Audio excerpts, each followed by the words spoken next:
not a promotion, it's a career change. And the reason being is that you need to have a whole new set of skills. And you also have to have a mindset. And the problem is, one, a lot of people get put into these roles. They don't have the set of skills. And the mindset shift is challenging.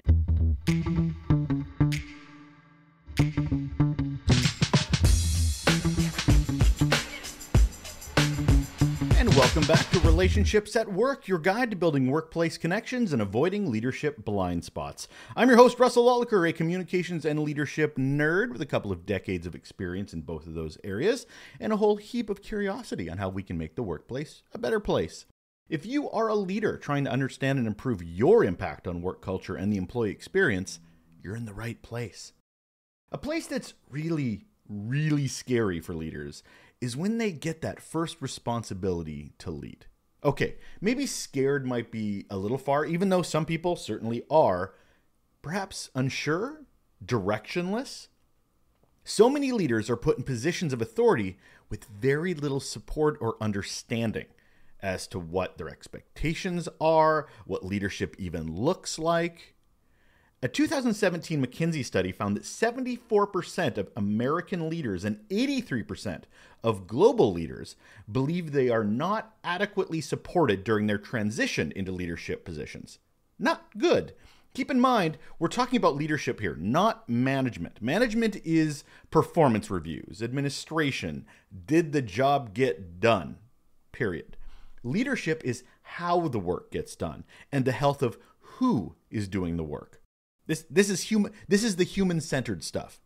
Harvard Business Publishing highlighted that training often focuses on the former, the management stuff, and insufficiently on the latter, the human stuff. My guest today wants us to ask some questions when we're new leaders, to better understand what we're getting into, what's involved, and how to address those first few years. And what is the role of organizations? What do they need to know about those first-time leaders to help them, to support them, to mentor them? Sounds pretty important.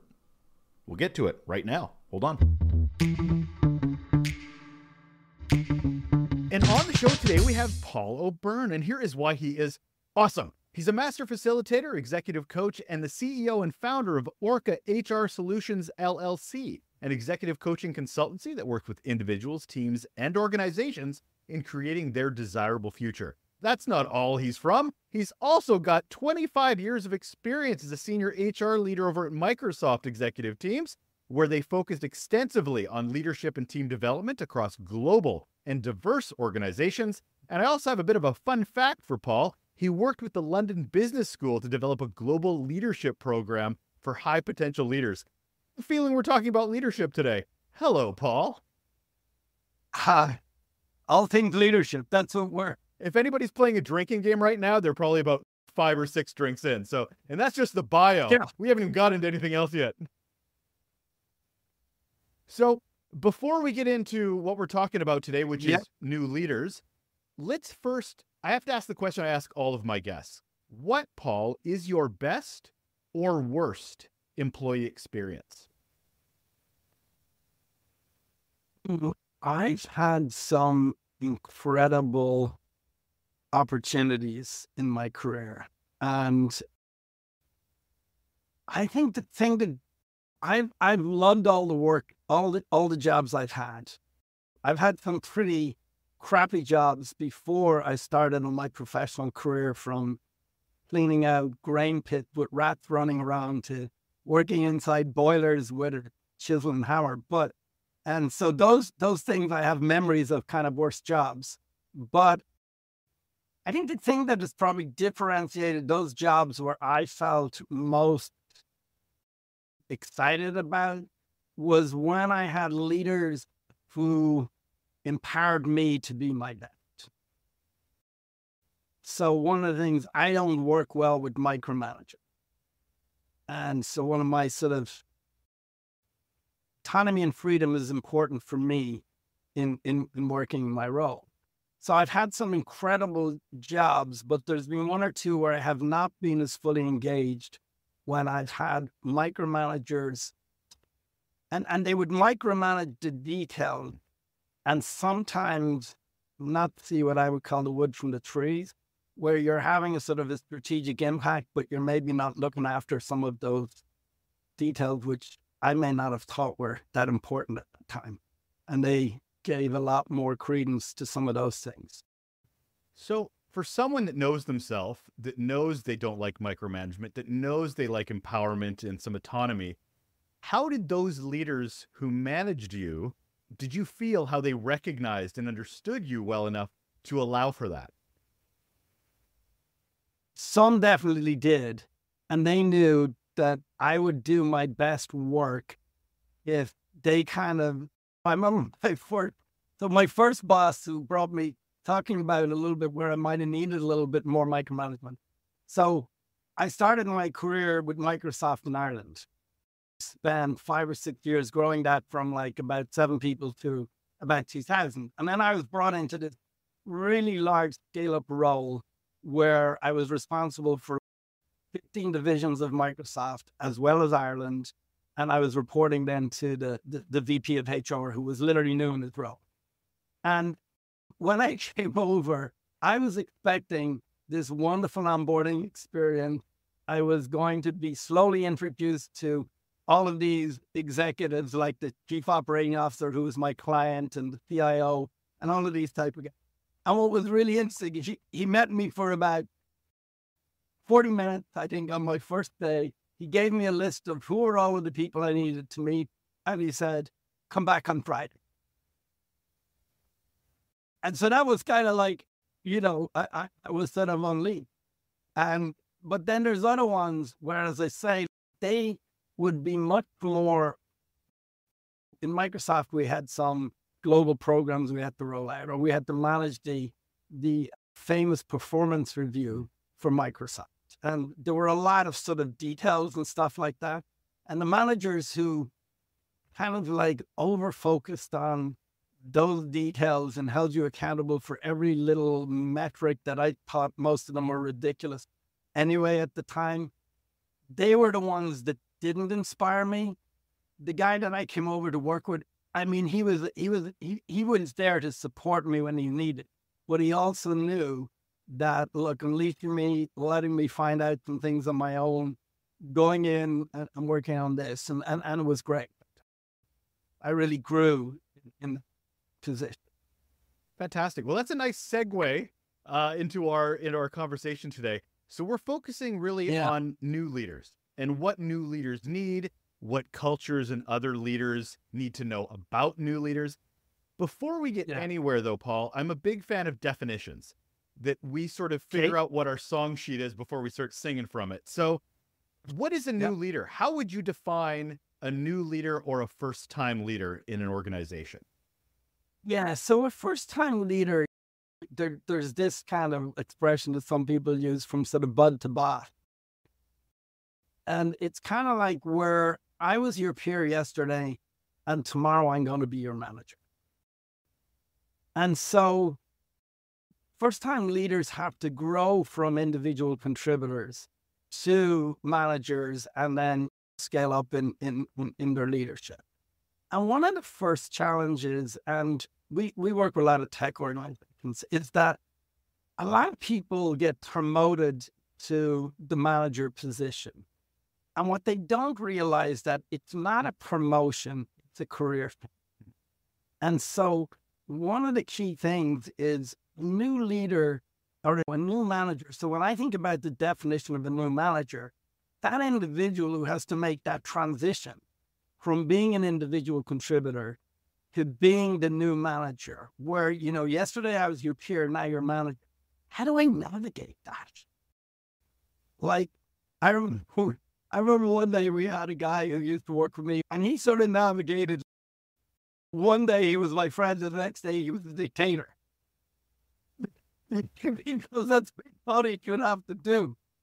It is challenging space, and some careers and some roles have much more challenges moving in that space than others, depending what the role they're coming from. And there's even some really good research on it. Now, when we're talking about leaders and you're using manager almost interchangeably with leader, and I want to kind of make sure what we're talking about here, because when you go to a manager, there's a lot of manager positions that are very much check a box, make sure the productivity happens, but that's not leadership.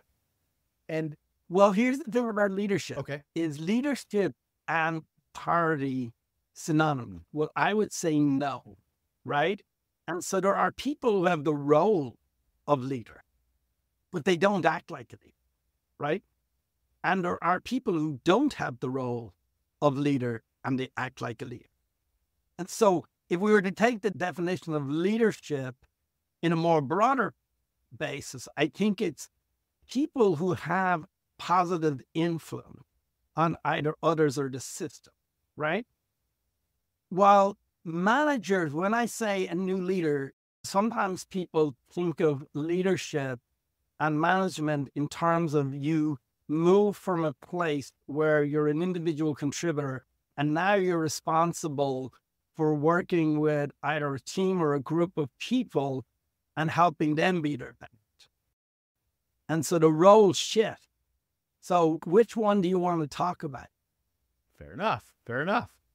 Or both. Yeah. I mean, you know. Well, I mean, we're talking about those that are first in those positions of influence, that are first in those roles of leadership where it's, oh, it's not just delivering of things. I have humans I'm responsible for and accountable And for. human. So we talk about that role where you have humans you're responsible for. That's where we say not a promotion, it's a career change. And the reason being is that you need to have a whole new set of skills. And you also have to have a mindset. And the problem is, one, a lot of people get put into these roles. They don't have the set of skills. And the mindset shift is challenging. And it's more challenging for some roles than it is for others. How do you let those new leaders know that it is a career change, that now it is about accountability and responsibility rather than delivery, as much as delivery? I think part of it is helping them understand what is their role and what has shifted for them. And also, like, where are they going to spend their time and effort? And it's more challenging in, say, for example, engineering organizations or people who are very technical and come into new roles.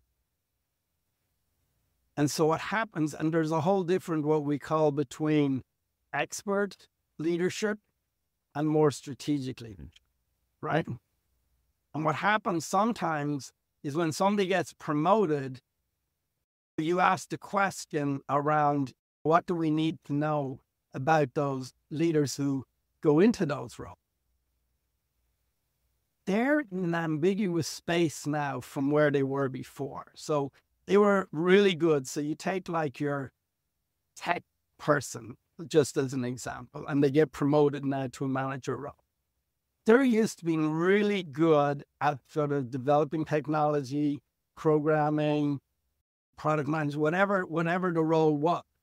And now you're putting them into a space where they're feeling incompetent.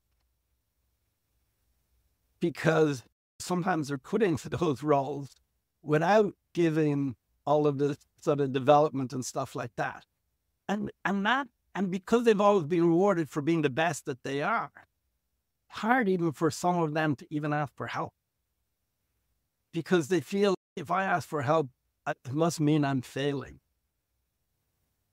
And when I've been rewarded for being the best, I'm not going to tell anybody that. Well, there's so many studies, Paul, out there that illustrate how many people are put in leadership positions early 30s, mid 30s, but don't see any training until they're in their 40s, late 40s, executive levels.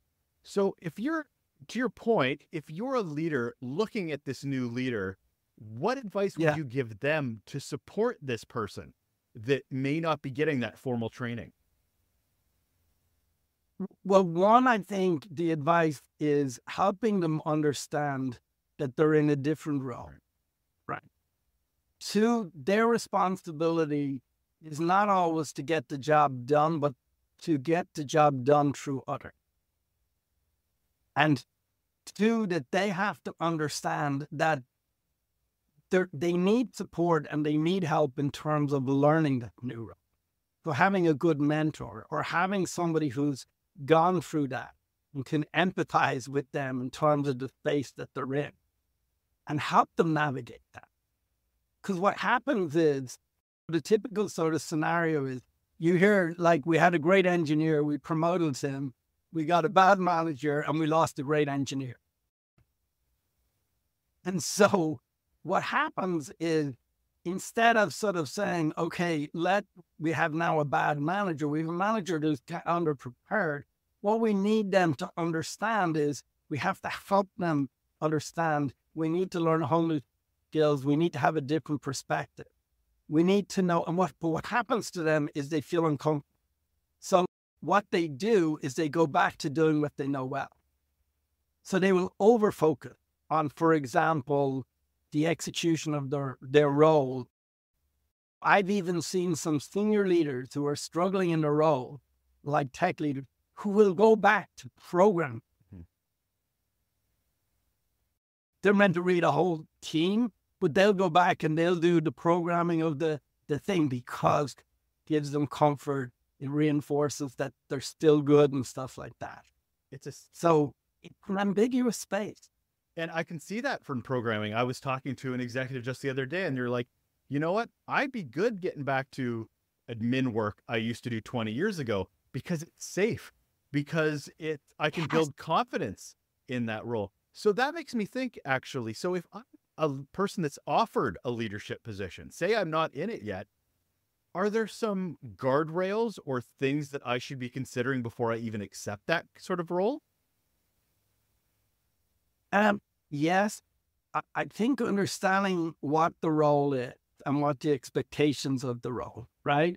Also, what support am I going to get from you as a manager in helping me successful in that?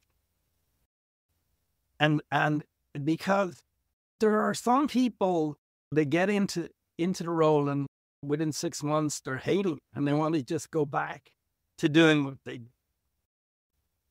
And so I think before you kind of accept it is understand what is the role, what am I responsible for, what type of development am I going to get? But what happens is people are sort of focused on the shiny star. Oh, I'm going to get promoted. And so the first thing I would say to them, Russell, you're getting promoted, but this is a career change, not a promotion. Do you understand what that means? You and I both come from generations where we would just take the job because it's a promotion, because it's more money, because it's more responsibility, because that's what our dads did, because we're lucky to even have this job. However, generations coming up now are like, no, I got some questions to ask. I've got things I need, which I'm, from my Gen X heart, I'm like, yes, I wish I asked those questions during my career. So there's certainly some things we can learn from those Gen Zs and those millennials. Absolutely. Gen Z and Gen Y, and they're also not going to, they will quit, right? If they're not getting more, or they will quit if they're not getting feedback, or they will quit if they're not getting recognition, or they'll quit if they don't have what they would think is good management. We would have stuck around because we were kind of loyal. Yep. So I want to get a little bit more granular here to this. Yeah. If I'm a new leader in my career, I've started getting influence for the first time. I'm expected in this career change. I want to break it almost down to a 30, 60, 90. Would you mean 30, 90 days? Yeah. What would you like to see a new leader do in those 30, 60, 90 brackets? Yeah. So I usually sort of think if they're a new leader into the company, where we're bringing them in, if they're within the company. So I usually break it down is they need to understand their job. They need to understand their boss. they need to understand their team and they need to understand the company. So if they're coming in from the outside, if they're already in there, they need to understand their boss, they need to understand their team, and they need to understand the role that they're going to play. And so one of the first things is they need to get to know each of their team members and understand that not all of them are going to think the same as them, and not all of them will have the same different styles, and understand that sometimes they may have to adapt to the different styles or the different people they have. Understanding their job, like, what are my deliverables? And so what happens in many places, you have your individual contributor deliverable, and then you have your deliverables for your, right? And so understanding what those expectations around that. And then the thing is, if they're new into the company, they really need to understand the politics, the culture of the company, what behaviors get reinforced, rewarded, and stuff like that, so that they know how to navigate some things. I remember having a conversation with a new leader, and it was about the difference between being effective and being successful. And I'm like, they are not the same things, because being effective might be some information that you can bring in, and you know that if you do X, Y, Z, it'll be amazing. But your boss might have different opinions of what this or that is. So success is doing what they tell you to do, regardless of what the result is.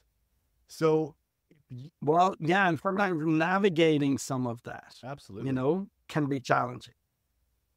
So what would you tell a leader not to be focusing so much on? One of the things I would probably tell them is that, one, it's okay to ask for help.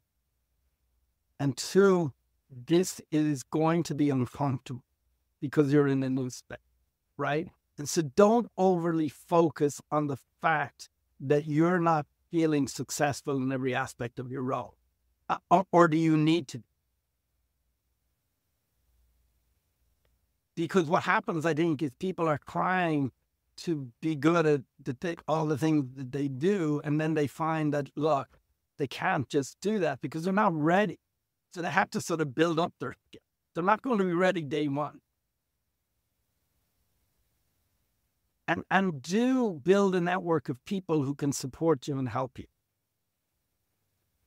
Who's responsible for new leaders, Paul? Like, who's responsible for making sure they get the support they need?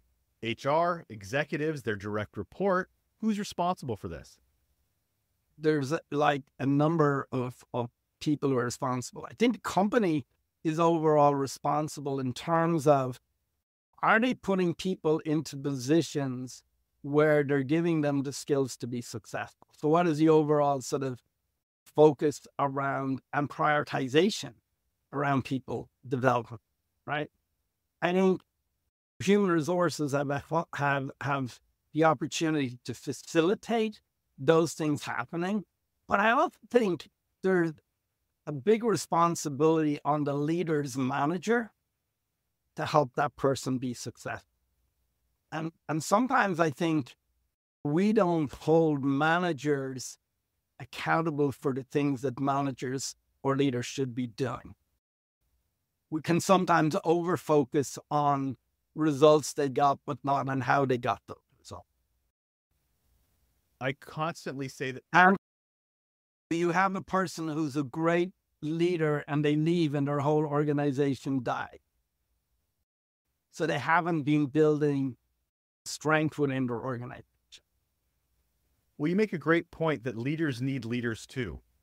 And unfortunately, we seem to put so much pressure on a leader to be successful. The ends justify the means, deliver, which you've illustrated. That's not leadership, especially if you're leaving and not creating new leaders to fill the void once you're gone. What this worries me, though, is the work-life balance of it all. New leaders, there's this expectation where you have to prove yourself. You have to work those extra hours. You have to deliver to prove yourself, to then, I guess you're working to be more relaxed later on, which never happens. But What would you say to those organizations that are treating new leaders in this way, around the burnout, around the overwork?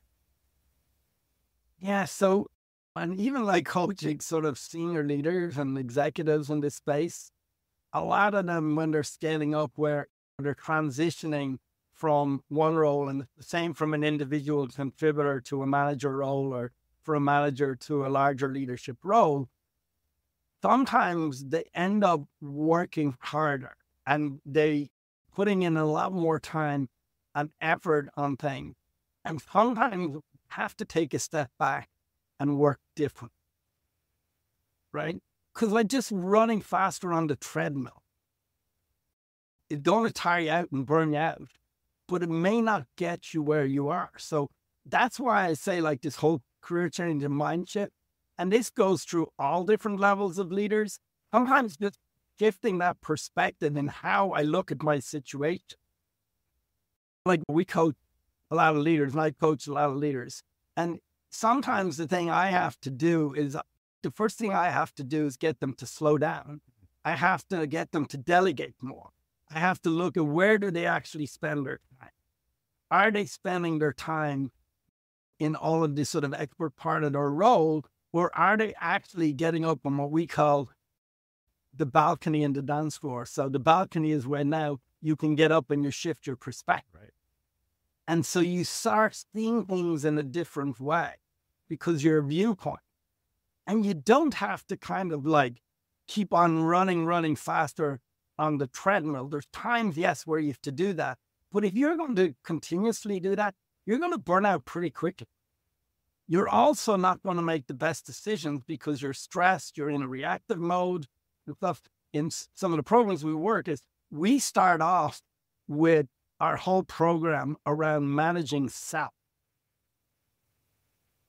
which is everything from self-care, emotional intelligence, self-awareness. When you get into some of these new roles or going into the shift into the problem is though, and I've seen examples of this where you'll talk to a new leader and you're like, what's your job? Just out of curiosity, as a leader, what is your job? And their answer is to make my boss happy. And that breaks my heart every single time, which leads to this burnout and these expectations. Yeah, it does. And sometimes it'll fail them because they'll work so hard to make their boss happy. They're not leading their teams. There's a lot of dissatisfaction. People are leaving their organization. And we may end up being the victim. Because then the boss may not fully support them at that stage. You talk about self-leadership, and this is where I'm kind of curious as to, so I'm empathizing with that person that's not understand that they should have boundaries. Totally. How do you empower them, Paul? Is it they should be looking for other leaders to go, could you stick up for me? Or do they have skills they have to learn themselves to go, you know what? They have skills they have to learn themselves. Yeah. That's why I say it's a career change. There's a whole new set of skills. It's managing up, down, and across.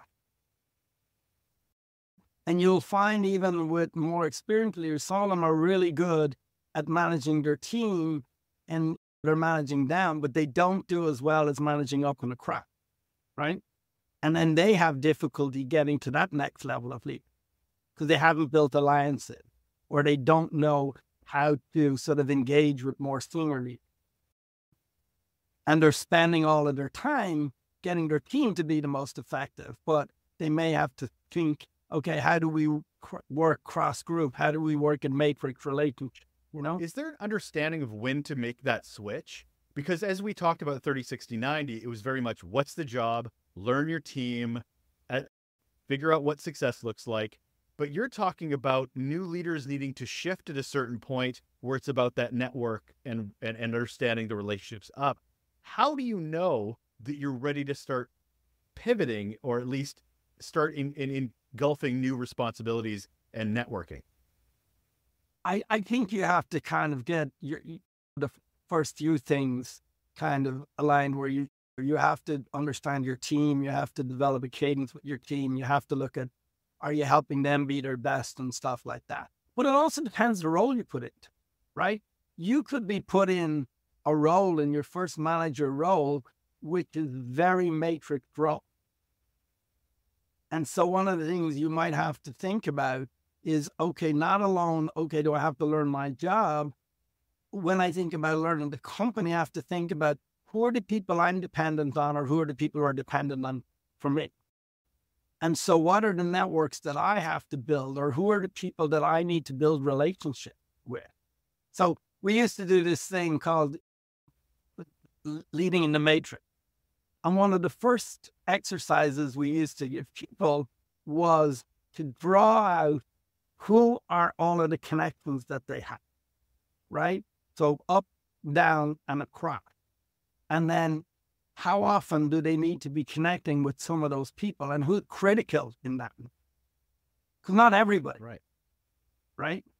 And so that's why I say it sometimes giving people tools, perspective. But one of the things we start off with is self-awareness. Because you're not self-aware. You're being controlled, and you don't have the ability to control it, right? So when we think about our approach to helping managers, and even in some of the programs we do, we start off with, what insight do I have into my own leadership? And so that could be some type of assessment. It could be some type of feedback. Now I'm aware of it.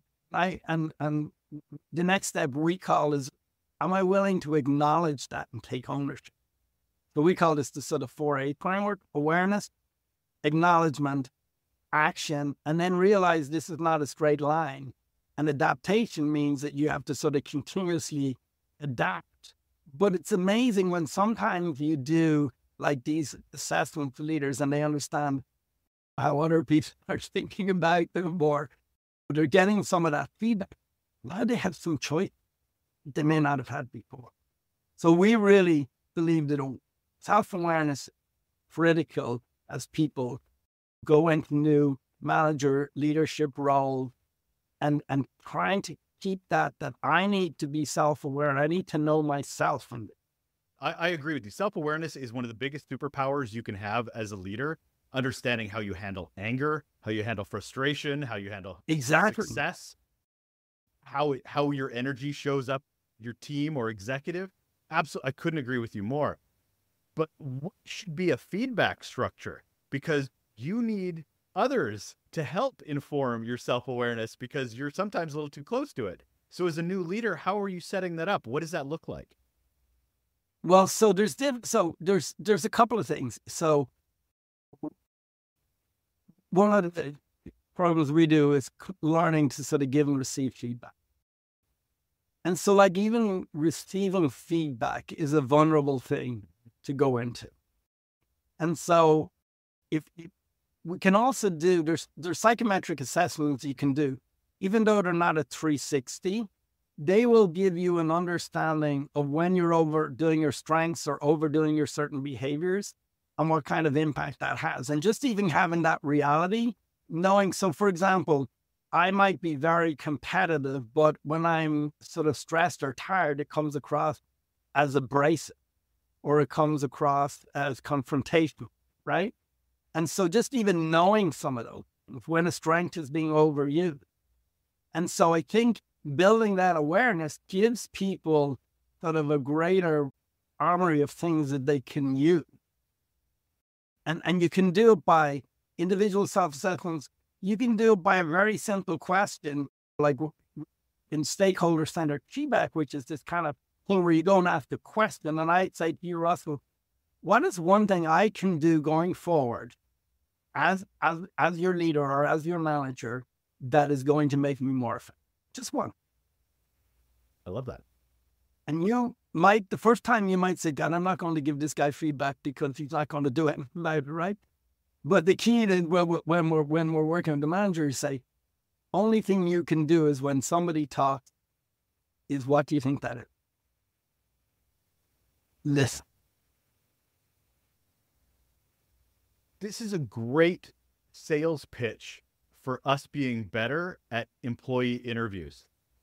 So with leaders, we always do these performance reviews where it's always talking to the employees about, well, did you get the thing done? What are the challenges to get the thing done? We never use it as an opportunity to ask the exact question, which you just did, was, how can I help you along this journey? Yeah. Check in 3 months later. Did I accomplish what we agreed that I would set out to help you with? How can I do better next time around? We don't see this as an employee journey. We see these as one-offs, or let's create a widget, or let's fix a service, as opposed to exactly what you're talking about, which is, how can I be better based on these conversations, not just about creation or production? Well, it's funny.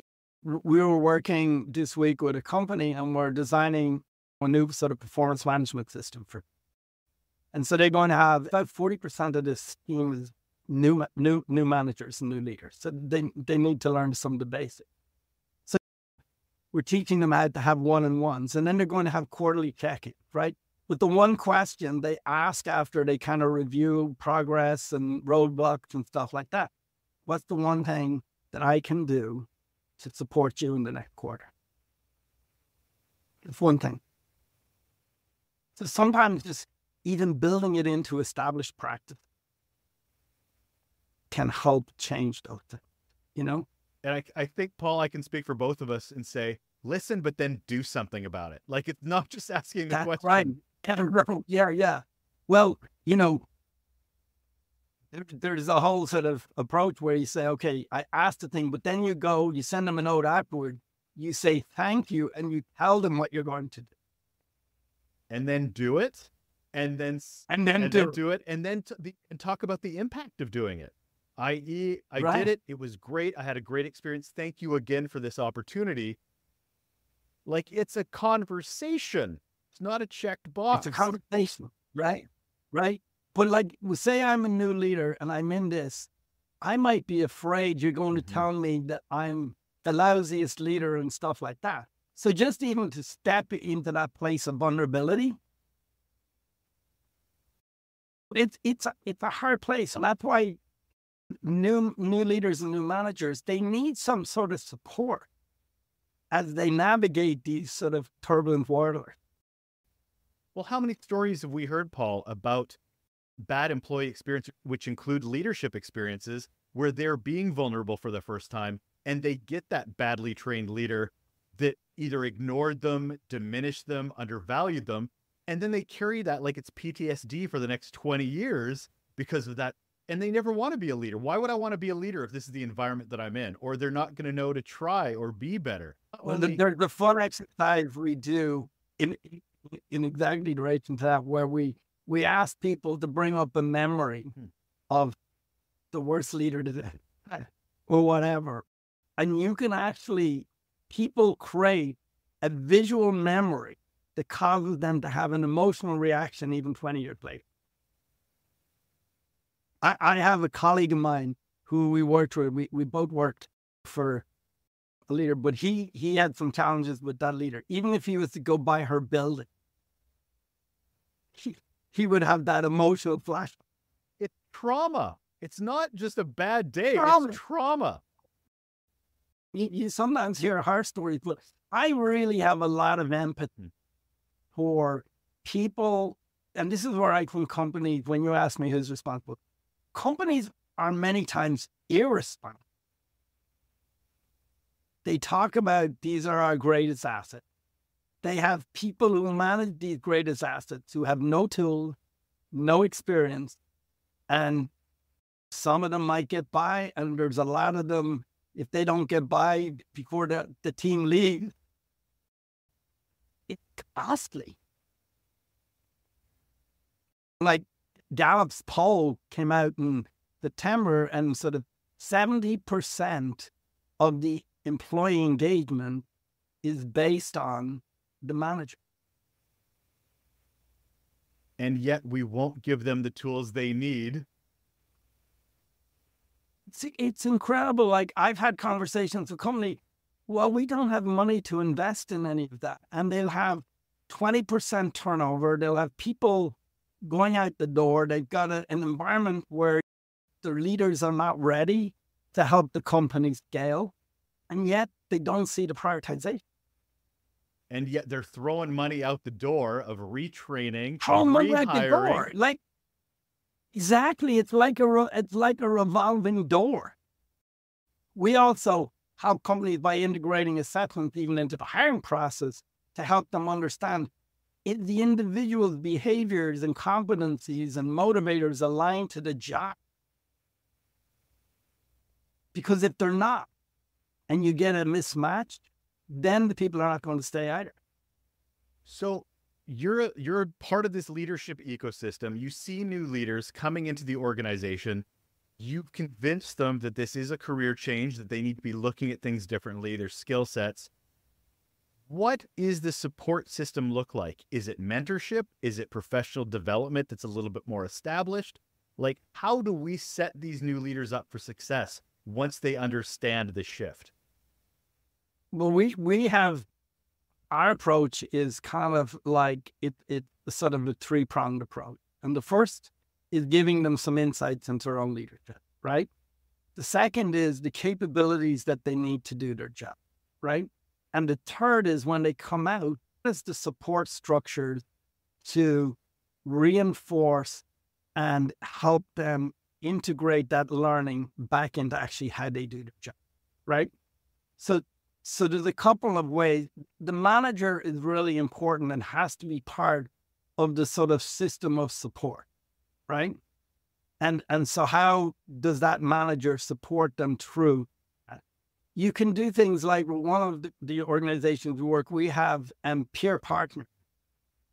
So I'm going through it and there's another person going through it, and we're going to go and have this sort of shared experience where we'll help each other go through it together.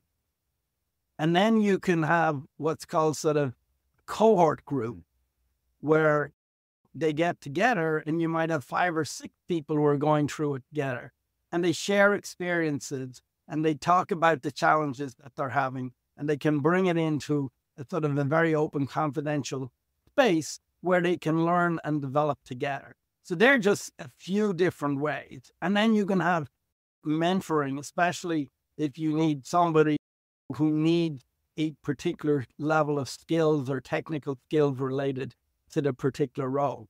And then we do one-on-one coaching especially when we're usually brought in when leaders are sort of scaling into a new role and they're starting to struggle. Now, some companies are very good and they're proactive about it. But other companies wait until the person is struggling. Hey, so-and-so struggling, we need to help him. And so there are some of the things. And having that sort of holistic approach, I think, is important. I love, said sarcastically, that we want to teach people how to swim while they're drowning. Makes no sense. So let's leave on a high note, Paul. I'm gonna ask a personal question. What's some of the best advice you ever got starting your leadership journey? Best advice I probably got was trying to think, because I was thrown into leadership at a very young age. I'm not sure I got the best advice at that time. Like, I was 23 years and ended up as a production supervisor on the second shift with 33 people reporting to me and never having managed a person in my life. But I had a great mentor who said to me that, look, it's really important to understand first than to be understood. Love that. And so I think that was probably one of, and so I was the sort of junior production guy. He was my sort of senior. And he said, look, you don't need to go out and try and tell them about all the things that you believe. Understand them first. Well, this might be a weird segue into the last question I ask all of my guests, but I think you may have answered it with that, but I'm curious to hear what you say. Paul, what's one simple action people can do right now to improve relationships at work? There's two things, I think. One is become more self-aware, right? On yourself. And then have curiosity in the people that work with you. And don't assume that you know what they think or how they communicate or whatever, but remain curious so that you get to know them and you can build authentic relationships. And I think that will go a long way. You could actually do that tomorrow. Just sit down and have an authentic conversation. Russell, tell me a little bit about yourself. What excites you? What do you do well that you do best?